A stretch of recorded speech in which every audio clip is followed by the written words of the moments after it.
A very good day to you and welcome to the Game Changer program, proudly brought to you by FAWE. And of course, today we're going to be talking about something that's very exciting, which is access to education. The FAWE or MasterCard Foundation Phase 2 program, which is the second chance pathways for increased access to tertiary education for marginalized young women and men, is a 7-year program from 2024 to 2030, which is being implemented in 10 countries across Africa. These countries are Uganda, Rwanda, Zambia, Malawi, Ghana, Liberia, Tanzania, Zimbabwe, Ethiopia, and Senegal.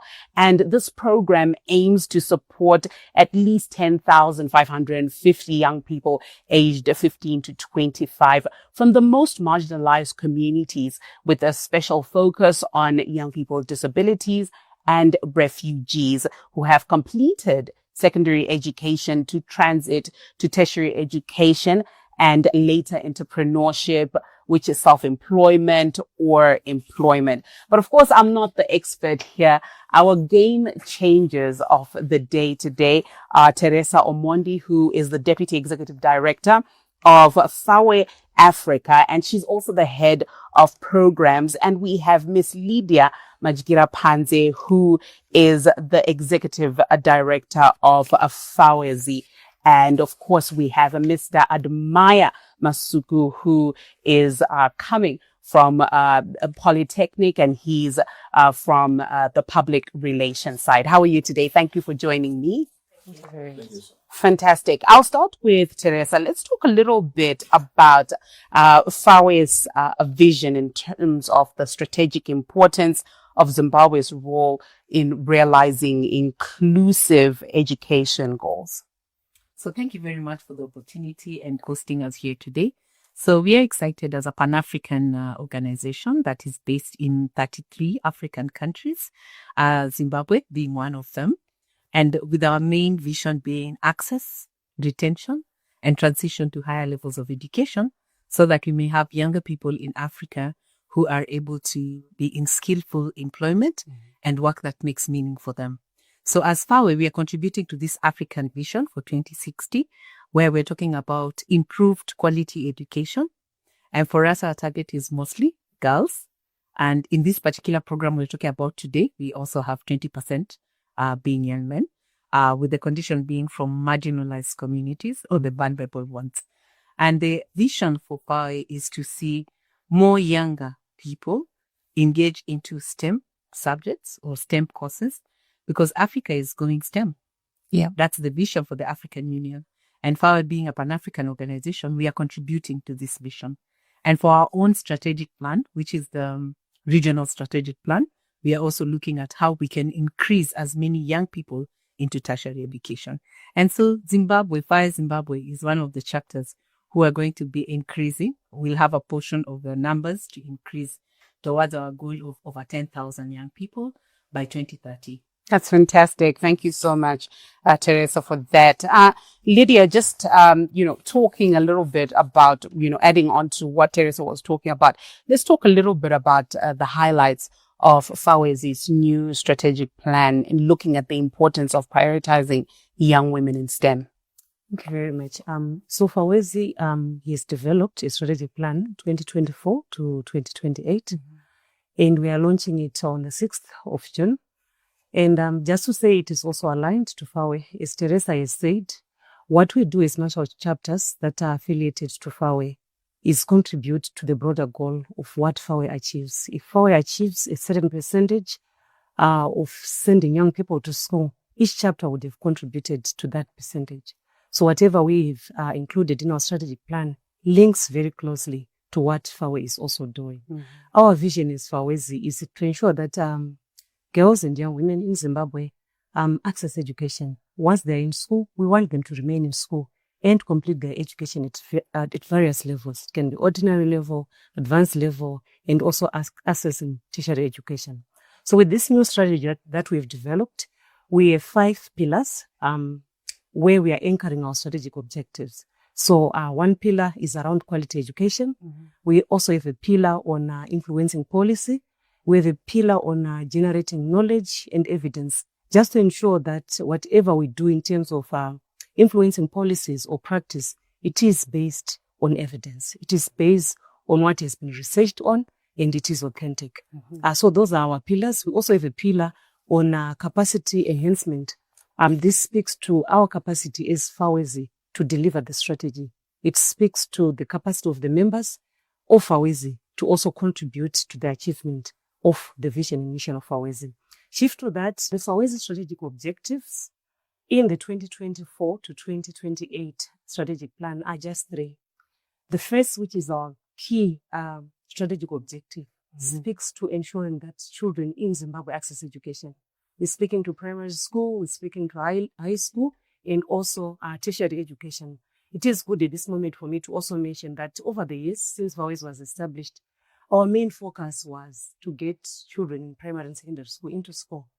But we've realized that beyond secondary school, we also need to advocate for opportunities for them to access higher and tertiary education. So in this new strategy, we are going beyond working with the Ministry of Primary and Secondary Education, but also focusing on the Ministry of Higher and Tertiary Education, Science, Innovation and Development. So we've got a number of activities or interventions, what we also call our demonstrative interventions that respond to the issues of accessing education, that respond to how do children transit from primary school to secondary school, addressing school-related gender-based violence. We all know that within the school system, there's a lot that happens. Some subtle forms of violence, some forms of violence that are actually seen. And in our strategic plan, we are seeking to contributing to safe schools in Zimbabwe. We are also working around STEM in that same strategic plan. We are also working around empowering girls to be able to speak out on issues that affects their social and academic development. And our second strategic objective links so much to the first one because it is about generating evidence and also knowledge around key policies and also practices within the education system. So we are going to focus a lot on carrying out research so that the research informs whatever policy we are advocating for. And lastly, the last one is around capacity enhancement of our institution to deliver this strategic plan for the 5 years. That's fantastic. Thank you so much, Lydia, for that. You're clearly very passionate about making sure that young people have access to education. Mr. Masuku, let's talk a little bit about Polytechnic in terms of Polytechnic as an institution welcoming the FAWE MasterCard Foundation Phase 2 program. Thank you so much for that question. I think we are grateful to be part of this family that is going to be benefiting from this program. Yeah. Given the fact that students face a lot of challenges during their time with their tertiary studies. And what we are most grateful about this intervention is that it's a two-pronged intervention. It's not targeting girls only, but it's also going to also assisting some of our male students, but also the disability part, because the government at this time is also driving inclusivity. Yeah. And when you look at that diagram, you actually see that they are coming in to contribute to that government goal of also ensuring that all people have access to education, but our programs are also very inclusive. Thank you so much for that. Talking a little bit about inclusivity, Teresa, let's talk a little bit about your insights on gender parity and cross-country learning as well, in the context of, what you're trying to do as FAWE. So we all would say are aware that it has taken the female family in our societies quite some long time to compete fairly in terms of access to quality of education and also to be even in school. So today we are talking about access having improved. I'm sure most institutions talk about 50-50. I'm from visiting at TVET today in just here in Harare, and they can now speak to the increased numbers of female students. However, when we're talking about gender parity, you're talking about the aspects of retention. Yeah. So yes, they come into school, but are we able to retain them? When they get, for example, pregnant, are we still having spaces for them to take care of their children and still attend class? when we're talking about our lecturers, when we're talking about the mentors who are going to support them, are they gender responsive? Are we having courses that are responsive to the needs of both male and female students? Our teaching practices, so that we are able to have assisting an institution that can accommodate both female and male needs in school. And I've just given you one of the examples. And even if then I have to defer a semester or have to stop for a while, what does the system say about when I come back? Where do I pick up from? What kind of support do I get? Yeah. And that's the kind, because we're also talking about students from marginalized communities. Mm-hmm. So that's the kind of gender parity we are talking about, and responsiveness. Cross-cutting learning from other countries. This program has 10 countries already. And we've just been to Malawi, Zambia the other day. And there are things, even today in the meeting, I said they visited one of the Tibets. We were already exchanging ideas. And one of the colleagues was asking, how did you get that number of female students taking up science? That was physics, chemistry, and biology. And the Tibet institution was there explaining how they do it, how they have purposeful advertisement, and how they are it to be. So that's already across lab.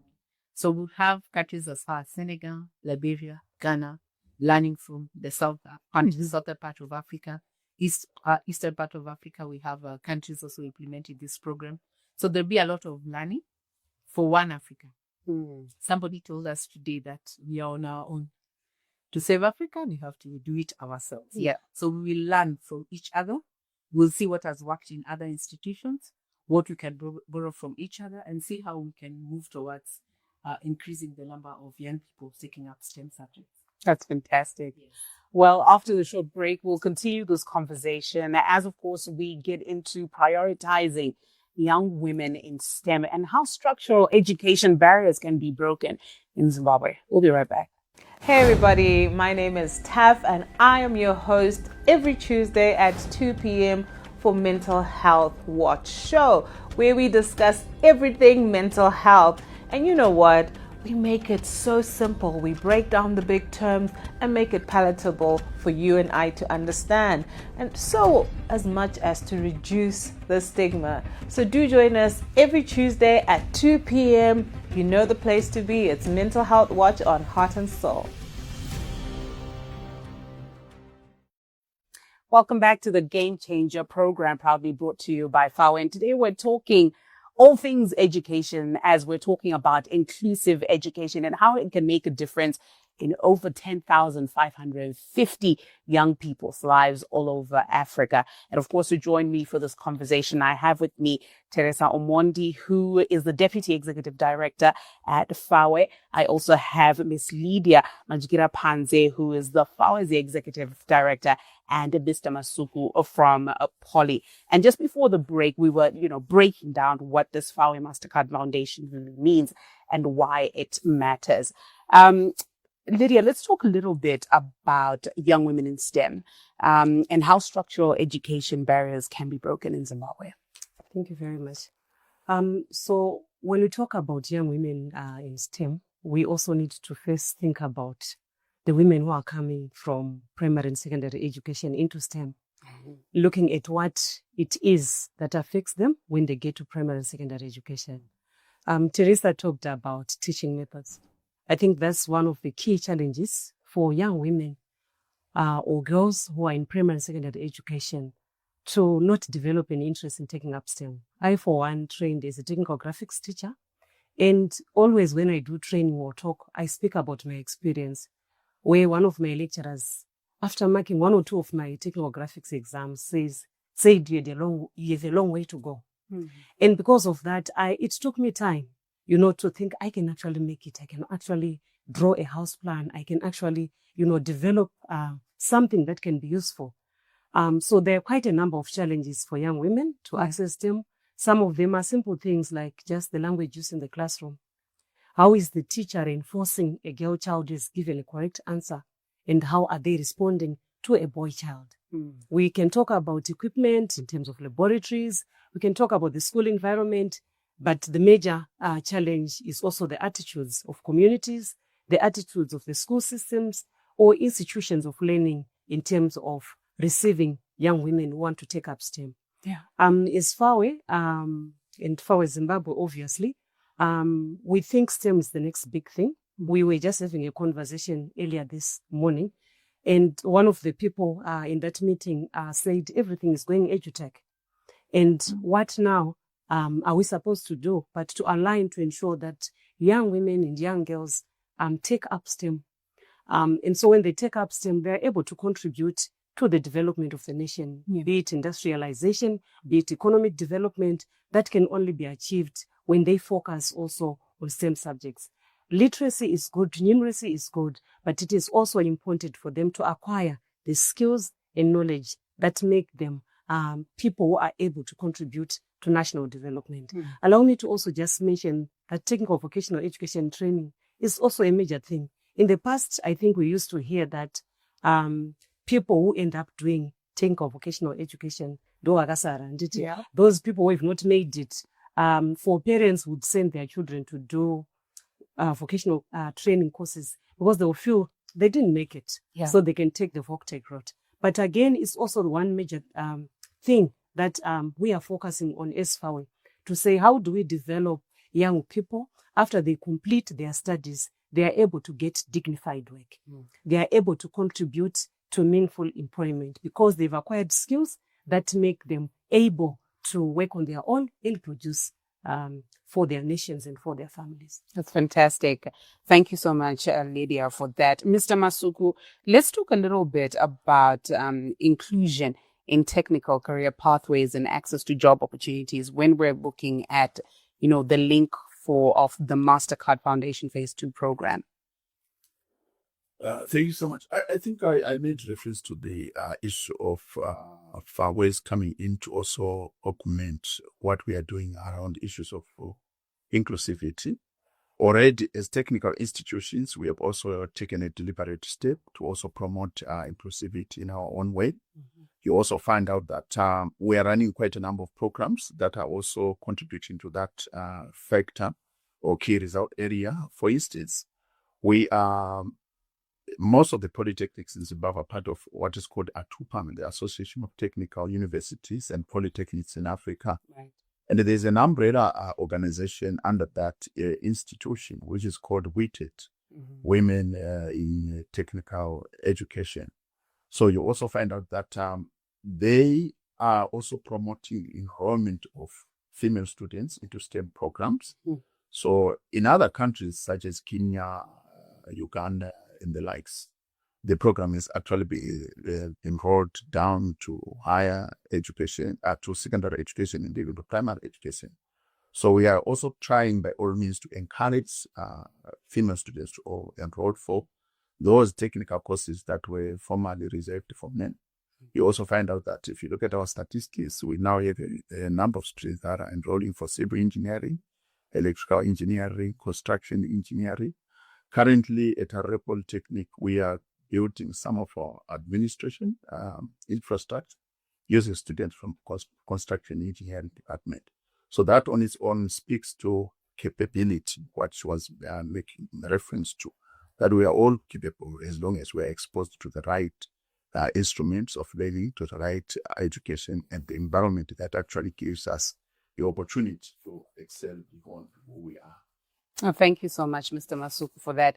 And obviously, when we're looking at FAWE's overall approach, it's really about innovation, creating pathways for increasing access to tertiary education and skilling and, looking at the dignified aspect of work for young female and male graduates. As you get into launching this amazing program, what would be your call to action as we round off the program?